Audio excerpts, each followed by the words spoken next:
What's up? Good morning, everybody. So I try to keep my things where I am starting immediately, you know.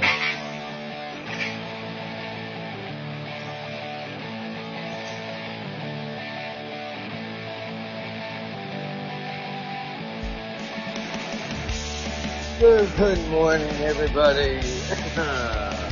It is a wonderful, wonderful Monday. You gotta love a Monday, don't you? I can try to take you up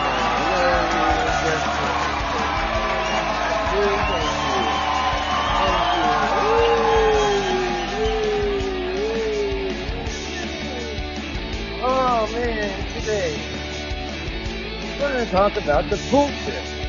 I don't know. You guys have there's a conspiracy theory for the pool trip, and then there's just a normal, pool trip.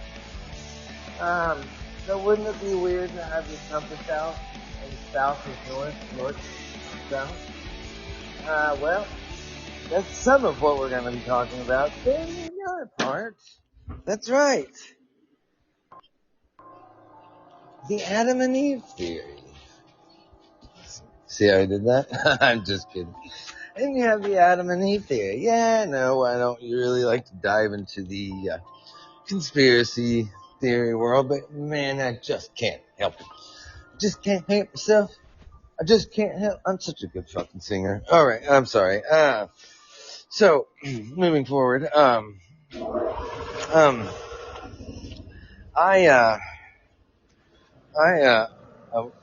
wait, there's a Wookiee. Where? I have my own Wookiee. A Wookiee? Yep.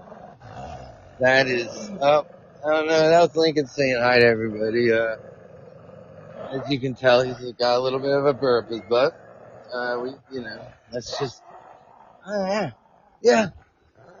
No, I got mad at him because he hit the house with our Star Cruiser. And so he got mad, and we got mad. It was a heated moment. There was nothing anybody could do. We took our boxing gloves off. We went at it, but it was okay. It's got to be the rough and toughest dog that I've ever. So scary. Anyway, so everybody, go get your Red Bulls, go get your coffee, do everything you need to do to wake up. And we will rendezvous back here in Lab Day. Get your coffee. I'll be right back. Unless the people's kind of join in.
Yeah.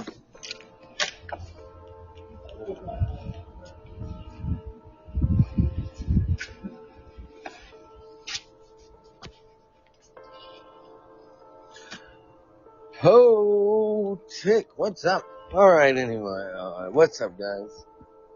I hope everybody is having a wonderful morning. Mondays are, oh my god, I'm not gonna get into it. It takes time to admit. Anyway, so man, we all always hear about pole shifts in the, world of, astronomy where the South Pole and the North Pole switch. We are going to learn about it. But, let's see, first we're going to start out with the flip-flop. Why variations in Earth's magnetic field aren't causing today's climate change. Those motherfuckers. I'm just kidding. Earth is surrounded by an immense magnetic field, as we know, called the magnetosphere. Generated by power dynamic forces at the center of our world are our magnetosphere shields. They shield us from erosion of our atmosphere by the solar winds, particular radiation from coronal, mass ejections, which are eruptions of large clouds of energetic, magnetized plasma from the sun's corona into space, which if it doesn't have anywhere to go in space, eventually it's going to nail us. That's how we have gold in all these different elements. They're from stars exploding, even from billions of light years. And man, eventually they're going to get to, if Earth is in its way, as many stars as there are. And that covers our planet. That's where, man, billions of years of that. And that's where you get gold, silver, magnesium, all these different elements that we find. Everything on Earth comes from a star, even us. Not to sound all, stupid, whatever, but hippie-like, but yeah, man, it's crazy.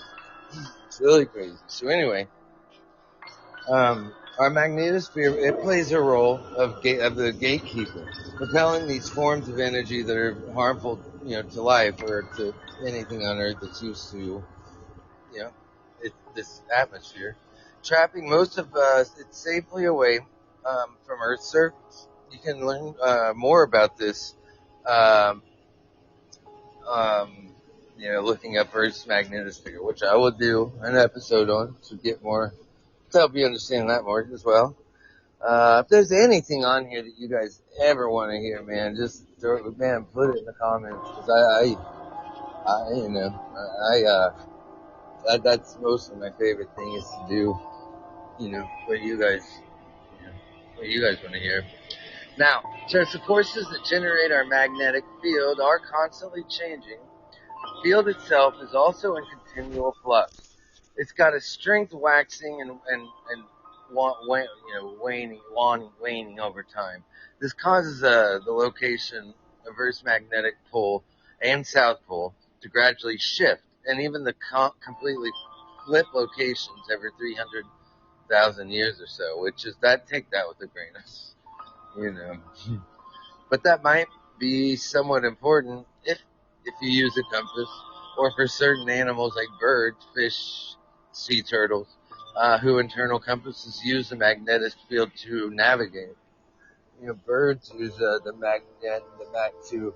That's how you see them flying. So, like in big, well, it'd be like schools of birds. Like fish would be, I guess. Flocks of birds, I guess. I'm sorry, man. I didn't mean to. I didn't mean to. Anyway, don't listen to that. So, since the forces that generate are constantly changing, I'm going to read this twice. The sun unleashed a series of 4 colonial mass ejections, CMEs in layman terms, on May 22nd, 2010, as the stereo-ahead spacecraft watched the action in the chronograph images. It was cool.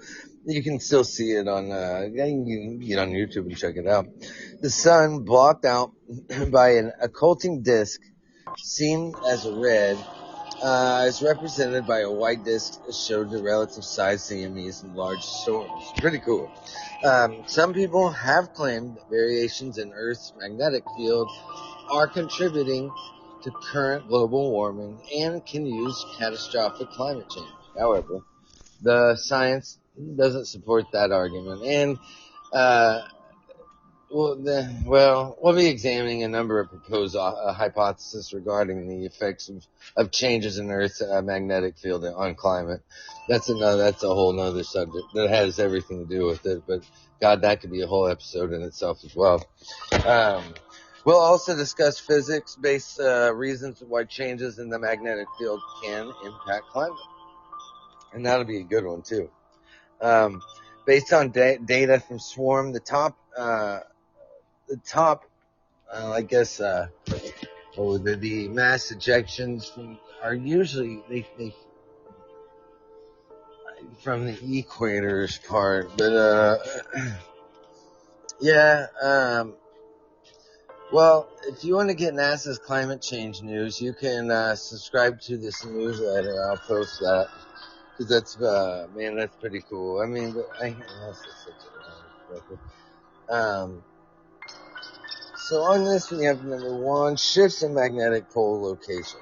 The position of Earth's magnetic North Pole was first precisely located in 1831. Since then, it's gradually drifted northwest by more than 600 miles, 1,000 kilometers, in other words, and its forward speed has increased from about 10 miles, 16 kilometers per year, to about 34 miles per year. That's pretty crazy. So the gradual shift impacts navigation.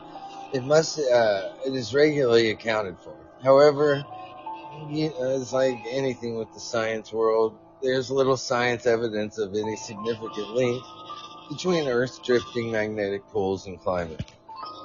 But number 2 is the magnetic pole reversal. And again, this sort of is what gets you, the whole ring and the conspiracy. Well, we're going to get to the Adam and Eve. That's going to be cool. So during a pole reversal, Earth's magnetic north and south poles swap locations.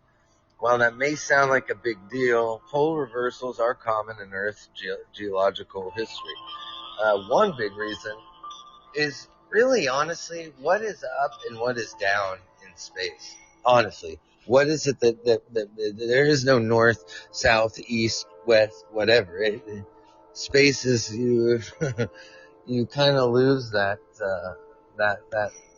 plane of existence, and when you get into space, that's all relative to anything. But people don't. It's something you don't think about, but it's true. Now, while they may sound like a big deal, pole reversals are common in Earth's geological history. Paleomagnetic records tell us Earth's magnetic poles have reversed 183 times in the last 83 million years, and at least several hundred times in the past 160 million years. Well, still not shit to 2 billion. Anyway, the time intervals between reversals have fluctuated widely, but average about 300,000 years with the last one taking place about 780,000 years ago. During a pole reversal, the magnetic field weakens, but it doesn't completely disappear. The magnetic field together, the Earth's atmosphere, continue protecting Earth from cosmic rays and charged solar particles. Though, they are a small amount of particles, radiation that makes it down to Earth's surface, it's still, the magnetic field becomes jumbled, and the multiple magnetic poles can emerge in unexpected places as well. And so you're still getting showered by all the particles. But no one knows exactly when the next pole reversal might be. But scientists know, they don't happen overnight. They take place over hundreds to thousands of years, which would be another reason, anything gradual that's pretty much how the universe works. Anything quick is bad. Anything gradual is what you can make it that long. No one knows exactly when the next pole reversal might occur, but in the past 200 years, Earth's magnetic field has weakened about 9% on global average. Some people cite this as evidence of a pole reversal being imminent, but scientists have no reason to believe so. In fact, paleomagnetic studies have shown that the field is about as strong as it's been in the past 100,000 years, and it's twice as intense as its million-year average. So you never know. Nobody can really say. While some scientists estimate the magnetic field strength might completely decay in about 1,300 years, the current weakening stop at any time. But plant and animal fossils from the period last major pole reversals, they don't show any big changes. Deep ocean sediment samples indicate glacial activity was stable. In fact, the geological and fossil records from previous reversals show nothing remarkable. So it's such as doomsday events or major extinctions, there's nothing really there. Now, getting into the kind of the conspiracy Adam and Eve theory. Now this one's going to be fun. This one's going to be a lot of fun, actually. So, don't go anywhere. I will be right back. This is going to be awesome, actually. So definitely don't go anywhere. I've got a short break, and we'll get back to this, and this is going to be fun.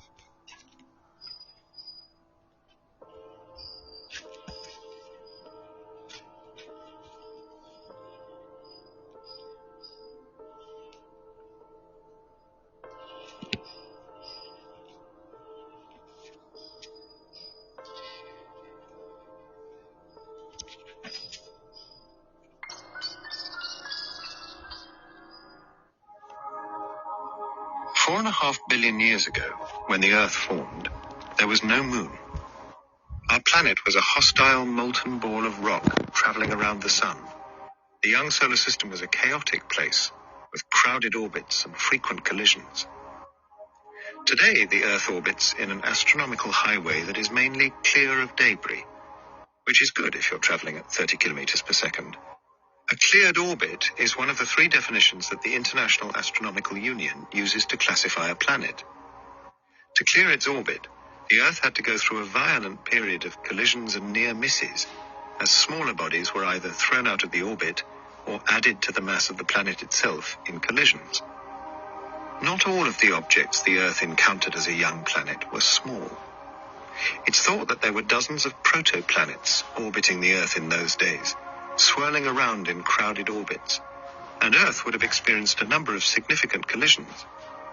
Direct evidence of these planetary collisions has long been erased from Earth's surface, but one particular collision left an indelible mark.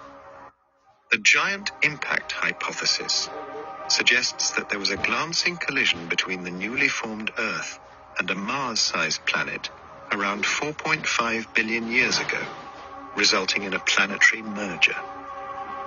The colliding planet has been named Theia, after the Greek goddess who gave birth to Selene, the goddess of the moon. Scientists love their Greek mythology, and there's a good reason for the choice of goddess in this case. Computer simulations suggest that the collision resulted in large amounts of material from both Theia and Earth entering orbit around the battered larger planet, and over time the debris combined under the action of gravity to form the Moon. The supporting evidence for this hypothesis is strong, although, as always in science, healthy skepticism remains. Without skepticism, there can be no progress. Computer simulations certainly match the details of the spins and orbit of the Earth-Moon system, but there's also physical evidence of a common origin for the system from the lunar rock samples returned by the Apollo astronauts. In particular, the abundances of oxygen isotopes 16O, 17O, and 18O in lunar rocks are near identical to those on Earth. For those who need a bit of chemistry revision, isotopes are atoms of the same chemical element but which have different numbers of neutrons in the nucleus. The most plausible reason for this similarity is that the rocks have a common origin, namely in the collision 4.5 billion years ago. The Moon also has significantly less iron in its core than Earth. This is also consistent with the computer models describing such an impact.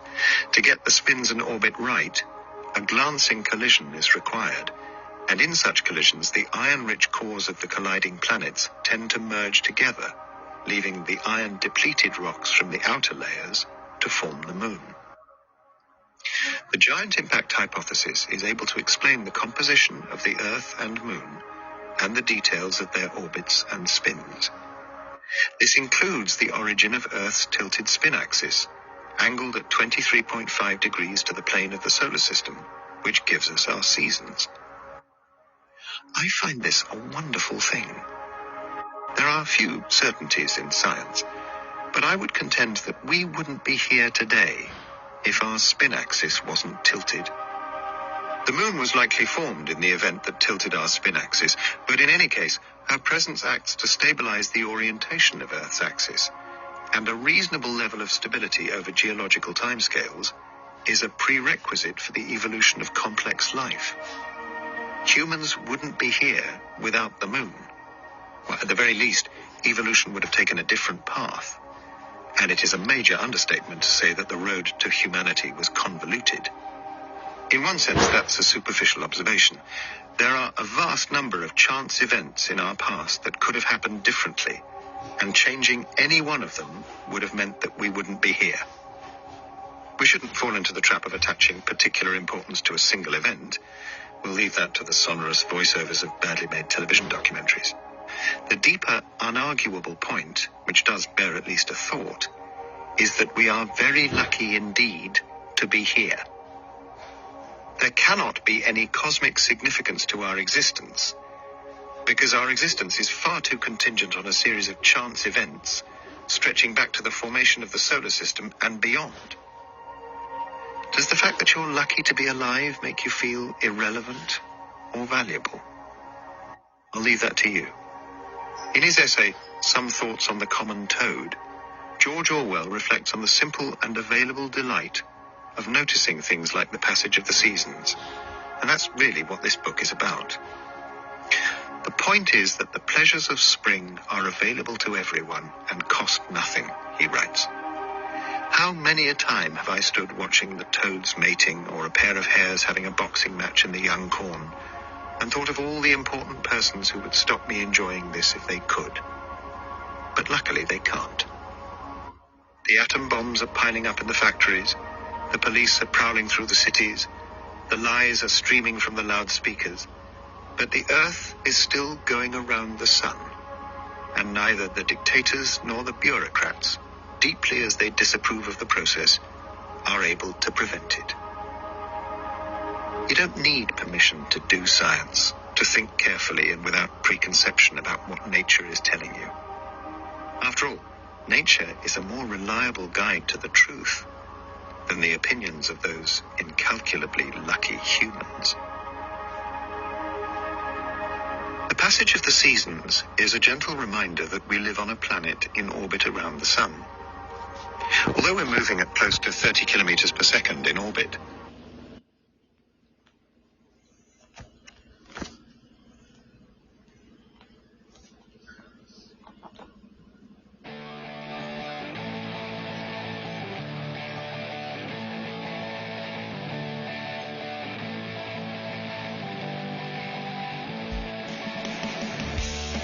Good morning, Vietnam. What's up, everybody? And so, we're getting into... Oh, yeah. Don't get scary, man, yeah? Alright, man. So, the Adam and Eve theory. Okay. Catastrophe is Earth's magnetic poles reverse. Alright, man. Now, who here has heard this one? Please hit like if you like the show, if you're enjoying my show. Please hit like, please comment, please share. It helps out so much. It's actually the only thing that will show that I can that shows progression. I'll definitely, if there's anything that you if you have a channel, I'll definitely want to check it out and share yours as well. But definitely, please hit like and all that fun stuff where it helps. So getting into Adam and Eve. Wait, let me get to that. I kind of need to try to make it faster.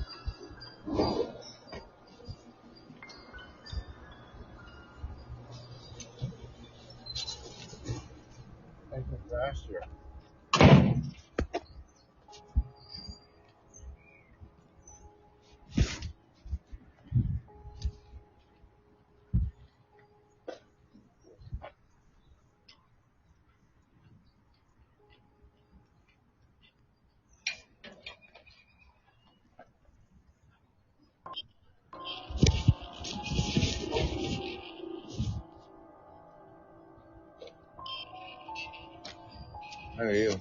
Alright, how are you? I'm alright.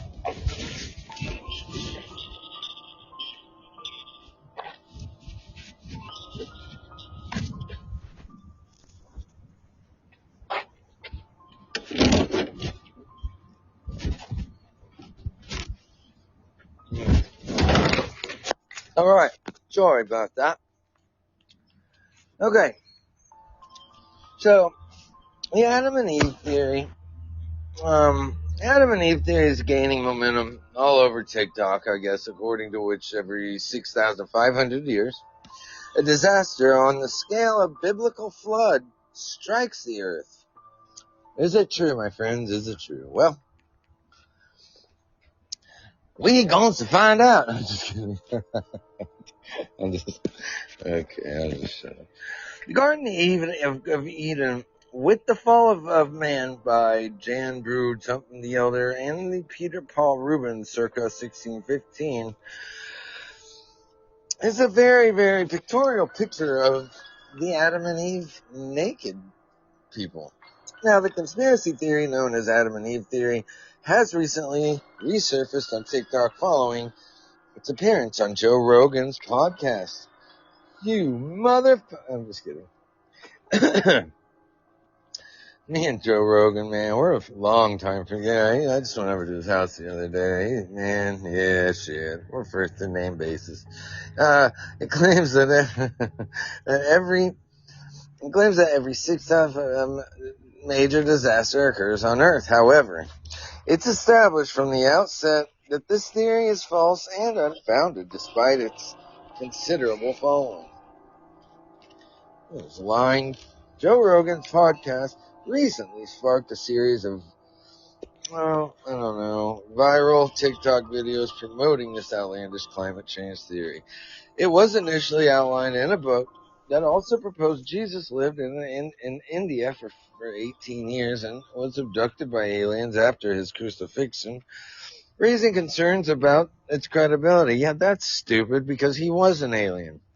Okay, the episode of the Joe Rogan Experience podcast, which aired on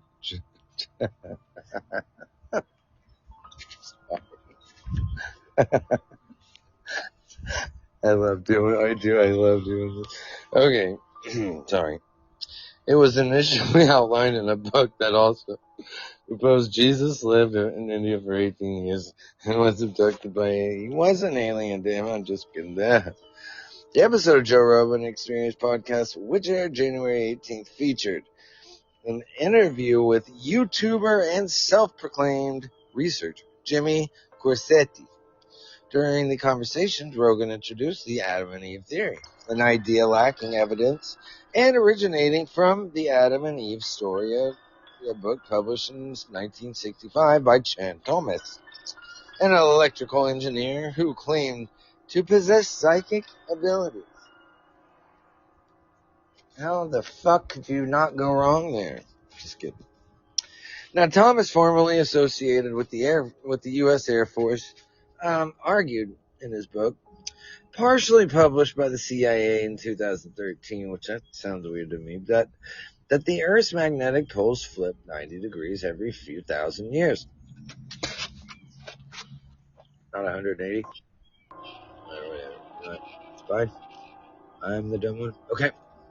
According to Thomas, these poles shift will result in apocalyptic weather events. He claimed that the first flood occurred during the time of Adam and Eve, the second during the story of Noah's Ark, and a third catastrophic event is impending, my friends. Although these conspiracy theories hadn't previously garnered minimal attention, it gained traction on Rogan's popular podcast in January. Rogan questioned Corsetti, host of Bright Insight, about the validity of the theory, asking, could there be a situation where the magnetic poles really change? Corsetti responded by asserting that the theory was scientifically proven, transferring to Thomas's work. Corsetti elaborated on the idea, arguing that the reversal of the magnetic poles would cause the Earth to essentially stand still, leading to unprecedented overheating. He also mentioned that the wind and water would maintain their momentum, as winds in the equator move at the speeds of approximately 1,609 kilometers per hour. According to the theory, the cataclysmic event would result in extreme weather phenomena, including tsunamis. Corsetti specified that the reversal occurs in cycles of 6,500 years, with a 90-degree flip followed by corrections around the seventh day. Now, so basically, we're spinning at 6,000 or 1,609 kilometers an hour. We're hauling ass, right? Well, basically, the flip would stop all the land masses from moving, and the atmosphere would just still fucking just, yeah, that would be fucked up. Yeah. But anyway, the seventh day thing reminds me of, some biblical stuff. Now, Rogan remarked, it's not to say that we aren't polluting. We certainly are. And it's not to say that we shouldn't improve. We certainly should. But if the fucking magnetic poles might shift and we might get hit by a giant rock from space, we might have bigger problems. If we're going to be concentrating on nonsense, which is really par for the course of, with human beings, obviously, we're going to be concentrating on these things we're really not going to fix over the short term. When something might happen, that makes all of it a moot point.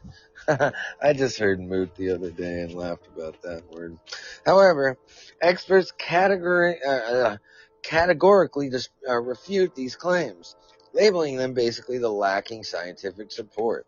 Media Matters for America, a nonprofit organization, reported that the theory and excerpts from the interview accumulated over 20 million years from TikTok within 6 months, without addressing its fallacious nature. Which TikTok, of course, it's I saw this flat earther time. Well, he was talking about an airplane, and I guess the blueprints and all that stuff. You know what? If we probably live on a flat Earth. You know what? I'm just gonna shut up. Actually, that's not true. When me and Lincoln were out on our Star Cruiser with a million times, we saw how round the goddamn Earth was. So shut up, flat Earthers. God damn it, man. Why make shit? I'm sorry. Never mind. Okay. I apologize. Please don't. Nobody probably lose all my. Okay. I was just kidding anyway. Martin Malinkovich Kek. I'm not kidding, Keck. Okay, a senior research scientist at the NASA Research Center dismade the theory, telling The Verge, this is total bogus. If that's what happens every 6,500 years, we would certainly see it. It would be in all the records. The amount of energy to bring about this is tremendous. And you know, there's nothing to initiate it. The blog post on NASA's website also affirms this standpoint, stating, there's no evidence that Earth's climate has been significantly impacted by the last 3 magnetic field excursions, nor by the excursion event within the last 2.8 million years. Fossil records similarly do not demonstrate the significant poles reversals triggered major upheavals, particularly not catastrophic events like the biblical flood. You liars. So what can we expect and when? Magnetic pole flips and global apocalypses. What does the science really say? Boy, this is going to be a good one. Am I at a... Nope, I'm not. We're going to keep on going, my friend. All right? The TikTok videos give the impression that this change will occur swiftly. However, scientists disagree. According to NASA, Earth's magnetic poles have flipped 183 times in the past 83 million years and several hundred times in the past 160 million years. The timing of the next reversal remains uncertain, but it takes 100,000 years rather than overnight. Scientists currently have no reason to believe that the sudden pole reversal is imminent. While the Earth's magnetic poles do change, with the magnetic pole and south poles shifting over time, these alterations transpire gradually. Magnetic pole reversals do occur approximately once every 200,000 to 300,000 years. I love that shit. Approximately 200,000 to 300,000 years. There's nothing approximate about that. I'm just, okay. All right. But the last reversal likely transpired around 800,000 years. I thought it was approximately 200,000 to 3. Okay, NASA explains, because the forces that generate Earth's magnetic field,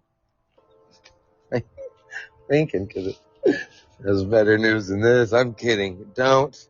Please.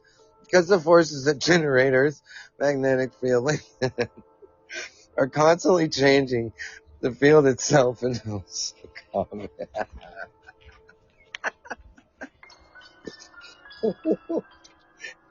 I'm sorry.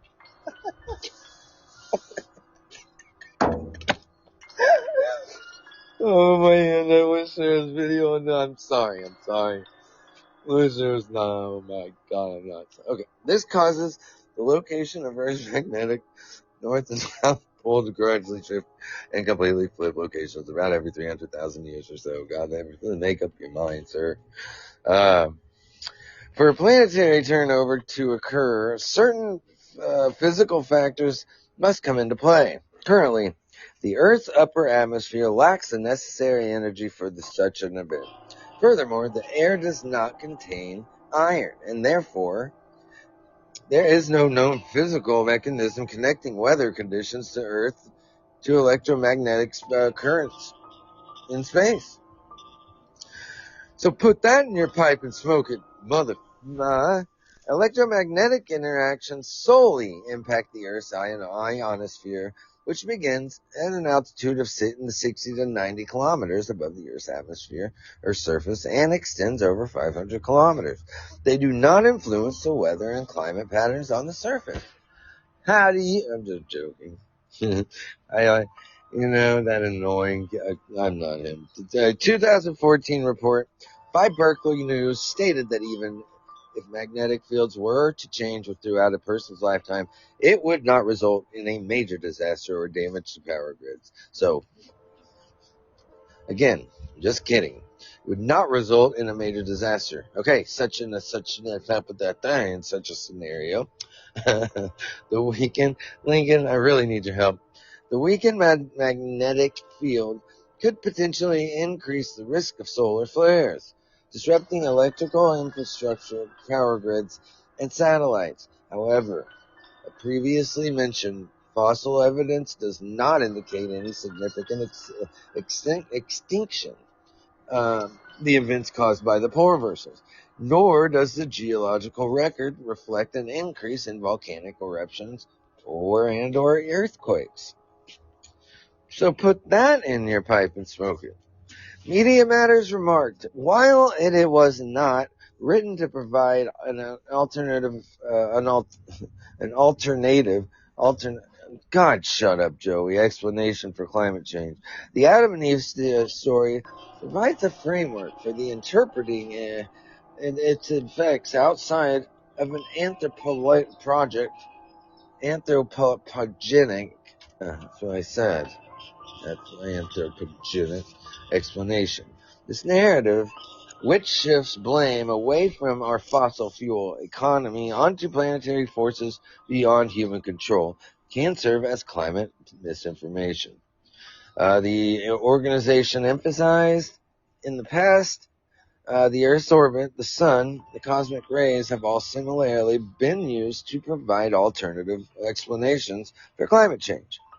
They added, so there is an overwhelming scientist consensus that added, no, the climate change is caused by burning fossil fuels. You son of that! God, I've been telling you. I'm just kidding. The only way to avert increasing social, political, and ecological effects of climate change is by transitioning away from fossil fuel companies. Well, there you go. There you have it, my friends. So, I see the flaws. I honestly do. Honestly, as much as sometimes I wish it would happen, I don't think anything's really gonna change that much. I'm pretty sure we're just gonna keep living our millions of lives. No comets or asteroids hitting Earth, wiping us out. Watch, man, it's just gonna happen in like 2 hours now. Let's just shut the fuck. Well, alright everybody, let's, had a blast today. Definitely join me on, tomorrow. I'll be around, man, become a patron. I've got these awesome podcasts coming out, but you gotta be a patron to listen to them. But, they're super awesome. I spent a whole lot of time on them. They're a lot of fun. I love doing them. So check them out.